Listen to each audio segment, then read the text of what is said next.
الرحمن الرحيم الحمد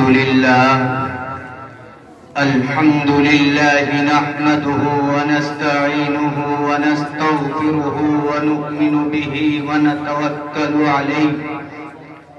ونعوذ بالله من شرور أنفسنا ومن سيئات أعمالنا من يهده الله فلا مضل له ومن يضلله فلا هادي له ونشهد أن لا إله إلا الله وحده لا شريك له ونشهد أن سيدنا وحبيبنا وشفيعنا وسندنا محمدا عبده ورسوله وصلى الله تعالى على خير خلقه محمد وآله وأصحابه أجمعين أما بعد فأعوذ بالله من الشيطان الرجيم بسم الله الرحمن الرحيم فمنهم من آمن به ومنهم من صد عنه وكفى بجهنم سعيرا صدق الله العظيم وصدق رسوله النبي الكريم ونحن على ذلك من الشاهدين والشاكرين والحمد لله رب العالمين عمل سے زندگی بنتی ہے جنت بھی جہنم بھی عمل سے زندگی بنتی ہے جنت بھی جہنم بھی یہ خاک اپنی فطرت میں نہ نوری ہے نہ ناری ہے آتش دوزخ نہ دیکھ غضب سے مجھ کو آتش دوزخ نہ دیکھ غضب سے مجھ کو وہ بڑا رحیم ہے جس کا گنہگار ہوں میں حضرات اساتذہ کرام حکم مستحکم آج کا میرا موضوع سخن دوزخ کا عذاب ہے دعا کرے کہ اللہ رب العزت مجھ کو صحیح کہنے کی توفیق عنایت فرمائے اللہ اور اس کے رسول صلی اللہ علیہ وسلم نے ہم کو دوزخ کے عذاب سے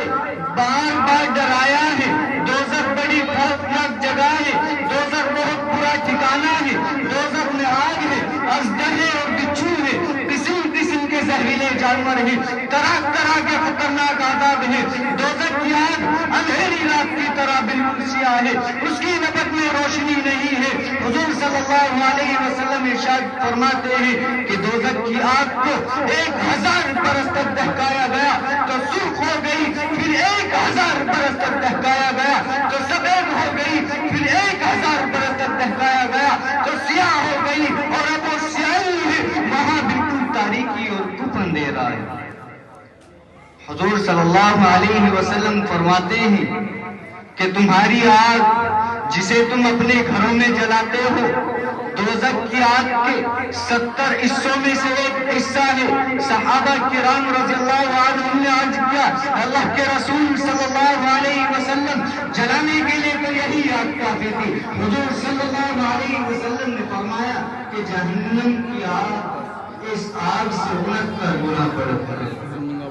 یہ تو دوزخ کی آگ کا عالم ہے دوزخ کی گہرائی کا یہ عالم ہے حضرت ابو ہریرہ رضی اللہ عنہ روایت فرماتے ہیں کہ ایک مرتبہ ہم لوگ رسول اللہ صلی اللہ علیہ وسلم کی خدمت میں بیٹھے ہوئے تھے ہم نے کسی چیز کی گرنے کی آواز سنی حضور صلی اللہ علیہ وسلم نے فرمایا کہ کیا تم جانتے ہو کہ یہ کس کی آواز ہے ہم نے عرض کیا کہ اللہ اور اس کے رسول زیادہ بہتر جانتے ہیں حضور صلی اللہ علیہ وسلم نے فرمایا کہ جہنم کی تہ میں پتھر گرنے کی آواز ہے اللہ تعالیٰ نے اس پتھر کو 70 سال پہلے جہنم کے منہ پر گرنے کے لیے چھوڑا تھا اب یہ جہنم کی تہ میں جا پہنچا ہے محترم حضرات جہنمیوں کو دیکھ کر جہنم بھڑک اٹھے گی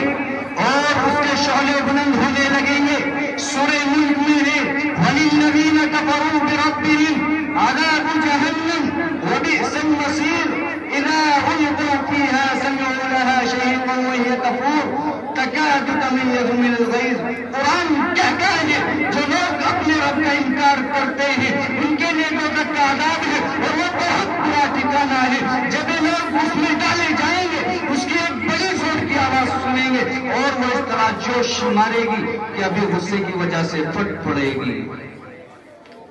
دوزخ میں سب سے ہلکا عذاب یہ ہوگا کہ دوزخی کو آگ کا جوتا پہنا دیا جائے گا، جس کی گرمی سے اس کا دماغ کھلے گا، وہ سمجھے گا کہ سب سے زیادہ عذاب مجھے کو ہو رہا ہے، حالانکہ وہ سب سے ہلکا عذاب ہوگا۔ جہنمی انتہائی بدصورت اور سیاہ بنے ہوئے ہوں گے، وہ موت پکاریں گے مگر انہیں موت نہ آئے گی، وہ رونا چاہیں گے مگر رو نہ سکیں گے کیونکہ آنسو ختم ہو چکے ہوں گے۔ لہذا آنسو کی جگہ آنکھوں سے خون بہے گا، آنسو بہنے کی جگہ نہر اور نالی کی طرح گڈھے پڑ جائیں گے، آنکھ زخمی ہو جائیں گی، پھر وہ بھوک بھوک چلائیں گے تو انہیں کھانے کے لیے آنکھ کے کانٹے دیے جائیں گے،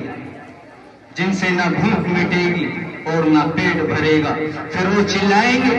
تو انہیں گلے میں اٹکنے والا کھانا دیا جائے گا، لہذا پھر وہ اس اٹکے ہوئے کھانے کو نیچے اتارنے کے لیے پانی مانگیں گے، پھر انہیں کھولتا ہوا پانی دیا جائے گا جو چہرے کے قریب آتے ہی وہ چہرے کو بھون ڈالے گا، اور جب وہ پیٹ میں پہنچے گا تو پیٹ کی آنتوں کو کاٹ کر رکھ دے گا۔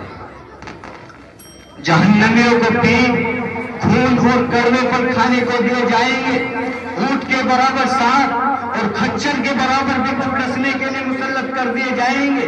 گرم گرم پانی سر پر ڈالا جائے گا، لوہے کے برس سے پٹائی ہوگی، کان پلٹ دی جائے گی، لمبی لمبی زنجیروں میں جکڑے جائیں گے، گلے میں ٹوپ پڑا ہوگا، گندک کے کپڑے پہنائے جائیں گے تاکہ آگ تیزی کے ساتھ لگے۔ جہنمی کو اگر یہ اجازت مل جائے